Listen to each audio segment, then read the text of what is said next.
Yo, what's up, guys? We're back, and today we're talking about Thor: Love and Thunder, the newest movie in the Thor series, as well as the newest movie in the MCU as a whole. We got a lot to talk about. Eventually, at some point in this video, we will talk spoilers, so if you haven't seen the movie, go watch the movie and then come back and I'll still be here. But yeah, so Thor: Love and Thunder. First off, I want to say I haven't had the best of luck with Thor movies, which is a shame because Thor as a character I absolutely love in the MCU. But the Thor movies were always hit or miss for me. Like the first Thor movie, Thor 1, I guess you would call it now. I really liked that one. I thought it was a good introduction to the character, yada yada. It set the groundwork. Thor 2, I didn't like at all, really. Then Thor 3, when that came out, there were parts of it I liked, parts of it I absolutely couldn't stand, and overall the entire movie was just kind of a meh, in my opinion. Like, there were parts of it that were really good, but overall wasn't really a big fan of that one either, and that's a real shame. But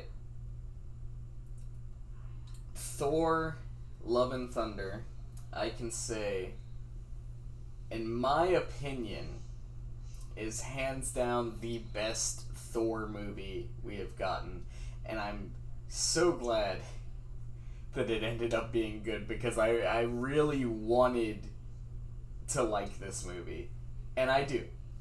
Now, there are a couple things in the movie, it's not to say that the movie doesn't have its flaws, because it does.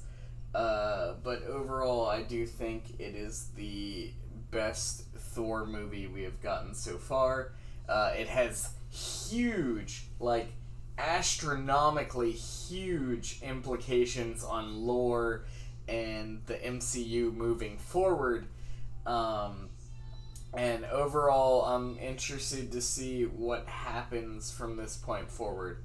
That being said, we are now at the point in the review where I'm going to talk about spoilers, and I'm going to talk about a lot of them. So, final warning, if you don't want to be spoiled, this is where you're going to want to walk out now. That being said, holy fucking shit. Okay, so this movie sets up a lot of stuff. We get the introduction of Zeus, and all of the Greek gods, as well as many other gods from many other pantheons and religions. There's even mention of a carpenter god at one point in the movie, which more or less means Jesus exists within the MCU now, so that's fucking interesting. Or at least that's how I interpreted that. We don't actually see this character in the movie, but that's how I interpreted that name drop there. But it has huge implications, because now all of these gods and mythical beings and all that just exist in the MCU now. You have fucking Mount Olympus and all the gods and all these other characters. So, in addition to those, let's step away from that for a second. We'll talk about the beginning of the movie. The beginning of the movie starts off a bit rocky, in my opinion, because Thor is, kind of lost, trying to find his way, and there's a bunch of jokes within like the first 15-20 minutes of the film that I feel like don't land the way the director wanted them to. And it's kind of a shame because most of them just kind of fall flat. Thor also just does a lot of shit in the beginning of the film that is very, like, uncanny, for lack of a better term. Like, there's this whole fight scene, and he goes out and he fights, and there's these creatures on, like, motorbikes, and they're, like, flying around, and at one point, two of them are coming at him from either side, and he just kind of does a split right in between them, like some straight up, like, Bruce Lee type shit. And this movie draws, like, a lot of inspiration from, you get, like, a lot of 80s vibes with some of the stuff it does, and then there's, like, you get some, like, action hero-esque stuff in the beginning. Like I said, he pulls, like, a straight, like, Bruce Lee type thing at the beginning and just does this complete split in between these two jet bikes, and the whole thing just came across as a bit silly, but at face value, it's very silly, it looks very silly, and a lot of the jokes made within that first 20 minutes of the movie or so just kind of fall flat, and I think that's the worst part of the movie, but I understand what they were trying to do here with that, and it has a lot to do with Thor's, like, mental state in this moment, because he's lost literally everything he possibly could, sometimes multiple times, as the movie itself highlights, and I absolutely love that the movie called this out, because it really it was one of the best parts in the movie, in my opinion, is the fact that the movie acknowledges that Thor lost Loki 3 times. Like, Loki has just died multiple times, and the movie acknowledges that, and I think that's one of the best parts of the movie, because it's just so fucking funny. But he's experienced all this loss, he doesn't know who he is anymore, and he just doesn't take anything seriously at this point in the film. And I think the uncanny, like, fighting and comedy and all that in the beginning of the film is to highlight the fact that Thor just doesn't give a fuck anymore. And so, as cringe as some of the stuff in the beginning of the film is, I think, when looked at from that scope, that point of view, really gives insight to the character themselves and their inner struggles with loss. And that's a entire, like, theme throughout the movie. So, I still think some of it comes off a little cringe at the beginning of the film. But once you get past that, it gets so fucking good. It's like ripping off a Band-Aid. You just gotta do it quick, and it's over with. So we gotta talk about Christian Bale's character, Gore, the God Butcher. I know some people were disappointed that his appearance in the film was not 100% comic book accurate. And what I mean by this, for those of y'all who may watch this and aren't aware of the comic books or whatever, Gore in the comic books, he doesn't really have a nose. He has, like, a whole, like, Voldemort kind of thing going on. And then he has, like, 2, like, head tentacles that kind of hang down. Very Ahsoka-esque from Star Wars, or, like, the Twi'leks from Star Wars, how they have, kind of head tentacles. Gore is supposed to have those as well.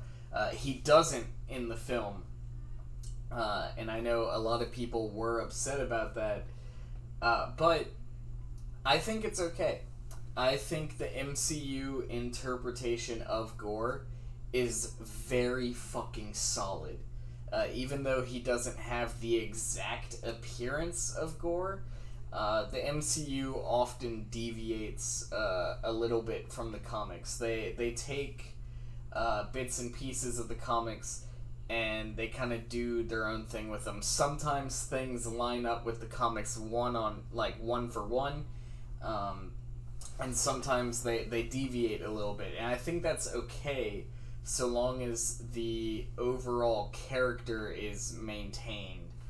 And I'm happy to say that Gore in this film is just so fucking good. Christian Bale, I was a bit worried when I heard that Christian Bale was going to be playing the character, because, quite frankly, I don't like Christian Bale. Not to say he's a bad actor, not to say that he hasn't had successful movies or that he hasn't done successful things, but for anyone who has ever seen the, I forgot which Terminator movie it was, but there was a Terminator movie that Christian Bale was kind of famous for just losing his shit on set. You can look it up. There's a film that leaked of Christian Bale just treating people on set like absolute dog shit. Like, he just goes off on some people. And ever since that leaked, I just haven't liked Christian Bale, because I think he's a fucking asshole. That being said, a very talented asshole, because he plays Gore fucking perfectly. Every scene that Gore is in is absolute gold in this movie. And it's a shame because by the end of the movie, his character dies. So I don't think we'll ever see Gore in the MCU again. It's not like a typical MCU death where it's like very interpretive and it's like, oh, we might see them again. No, he straight up dies. Like, it's very clear he is dead. This is the end of the character. The likelihood that we see this character again is pretty fucking slim. That being said, Gore was great. Overall, the plot of the movie, the overall arc of the movie, at face value, if you take it for what it is kind of generic, but it's good enough to get the point across. And overall, like, there's a lot of shit that happens with the cinematography and the audio, and that really comes across well. Like, there's this whole scene where they go to the Shadow Realm, as they put it in the movie, and the entire movie goes like monochrome, like black and white, while they're in this area, and the only time you see like flash of color is if somebody is like actively like using their powers or something. So like if when one of the characters uses Mjolnir, there's like, in the area in which it's being used and the area close to it, you get like some dulled, like faded colors. Like, you can see the color, but it's faded, and everything else around it is still black and white. So during the fight scenes, you get these like flashes of color, but it's all like muted, and it's really fucking good cinematography direction on that. Like, it all just comes together really well. But also, a majority of these scenes, the audio is actually distorted slightly. Like, it's a bit muffled, right? And I thought that was really cool too. The way they played around with the audio a bit to emphasize just the absolute like weight of the area, the environment that they're in. I thought it was really cool. There's also, let's see. There's also the whole arc with Jane Foster, who is also a Thor now. And I know some people might feel some type of way about that, because Marvel, as of late, has been doing a lot of the whole, like, strong female protagonist shtick. And I know a lot of people don't like it when the MCU leans heavy into that. Captain Marvel being an example, and I don't think there's anything wrong necessarily with a strong female character, but I think a lot of the time what happens is the strong female character, ironically, in a lot of these cases, doesn't have any fucking character beyond the fact that they are a female and they are strong.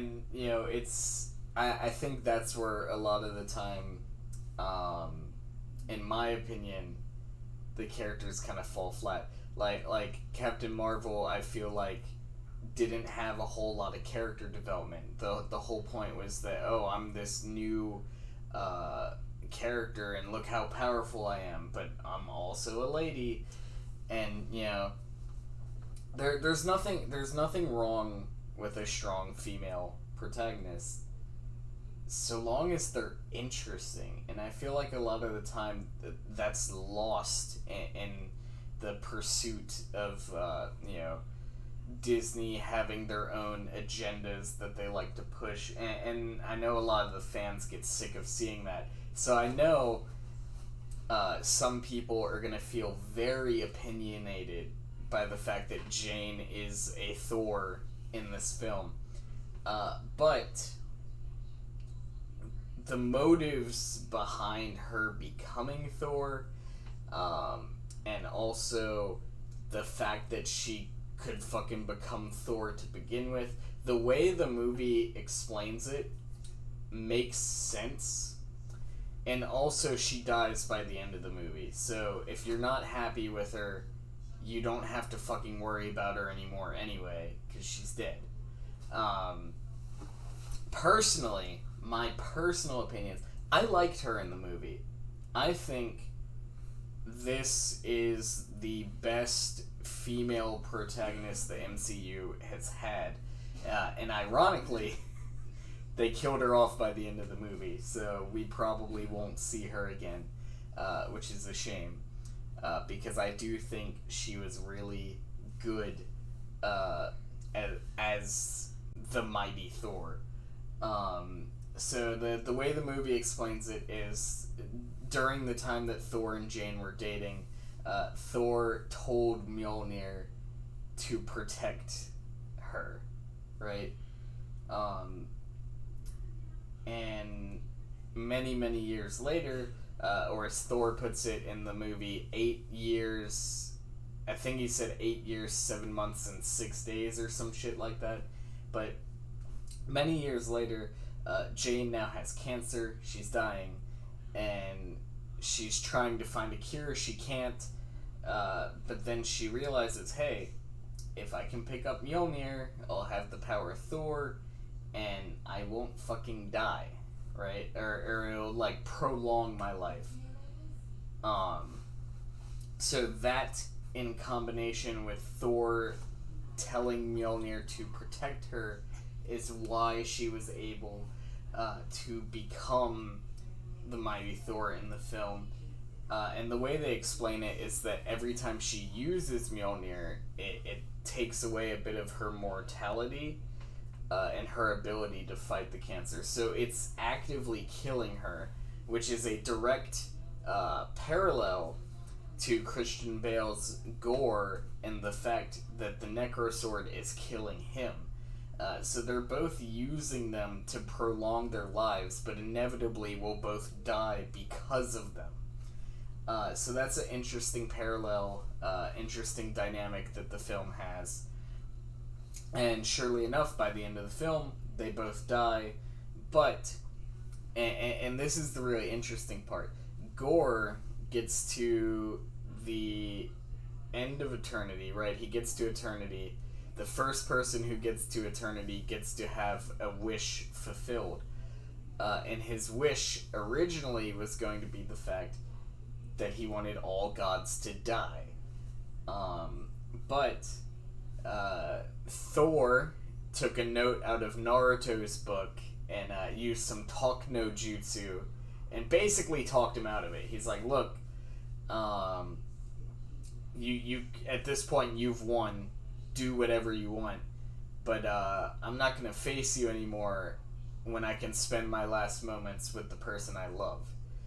In that moment, Gore realizes that yes, he could wish for all the gods to die, or he could bring back his daughter who died at the beginning of the movie and was the whole motive for him wanting the gods to die. So he brings his daughter back, he dies, Jane dies, and his daughter is now being raised by Thor, and we see that his daughter has powers now. The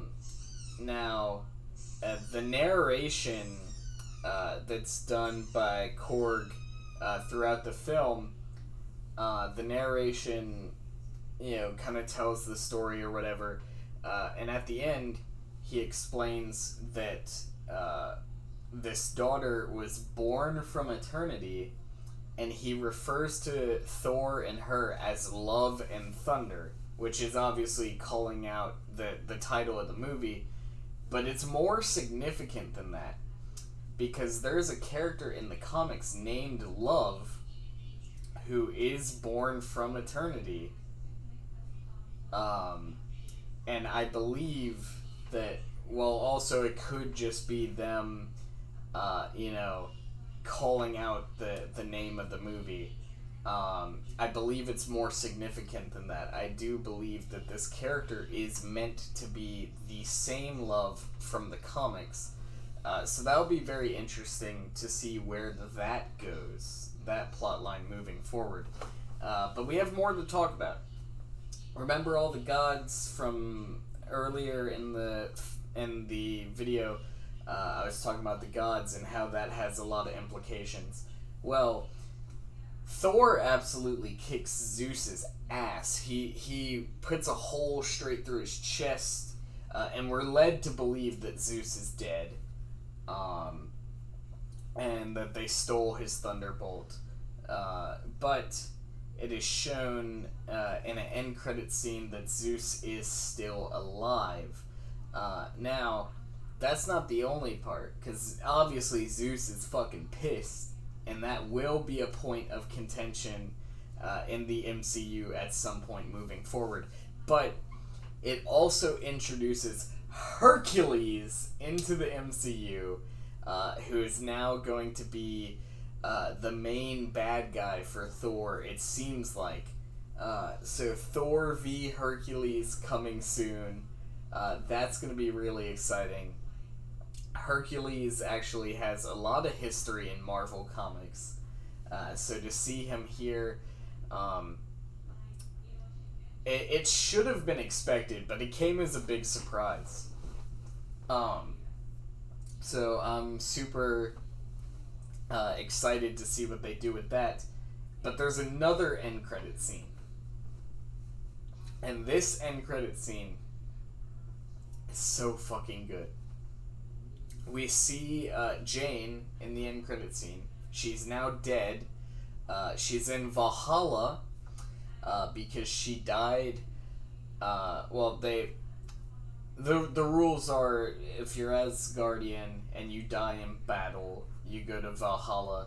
And she didn't exactly die in battle. She died because of her cancer. some could make the argument that she died battling cancer, but I feel like that's a bit of a stretch.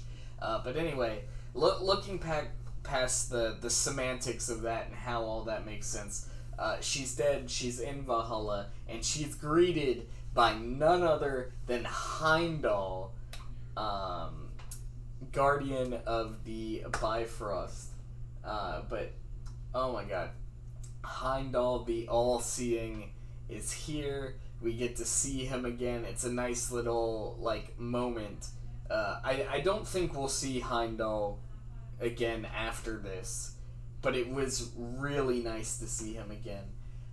There's a lot more I could talk about the film, but overall, really solid movie. Some parts were better than others, but I feel like overall this is the definitive Thor movie. And there's one other thing I want to mention before I forget, because it does have a lot of implications, this movie, is that in addition to implicating Hercules into the MCU and like all these other gods into the MCU, and also the fact that Thor has a daughter now, and that whole dynamic, in addition to implicating all of that, there's also there's a scene that has some Celestials in it, meaning that Eternals, whether you like it or don't like it, it does still matter in the MCU. But then also there's a scene with a bunch of statues in like a hallway, and these statues are very important. One of them is of the Watcher, from Marvel's What If, also from the comics and whatever. There's the Living Tribunal, which we saw in Multiverse of Madness. We see him here again. There's also Lady Death, which you can't have Lady Death without Deadpool, so Deadpool is more or less MCU now. So I expect Deadpool probably will be coming soon. But then there's also Eon and Infinity that also show up, which, if you don't know who they are, you can look them up, but they also have really big implications on lore, and the fact that they're here is pretty fucking huge. And then there's also a Celestial statue that is broken in this scene, and I believe it's meant to be the one above all, who is the most powerful Celestial of them all. But yeah, those statues have really big implications as well. Overall, this whole film is just a really big lore dump, just a lot of shit going on. But I think it's the best Thor film overall, and I would easily give it a 7 out of 10, possibly even an 8 out of 10. It's overall just a really solid film. That being said, thank all you guys for watching. See you guys next time.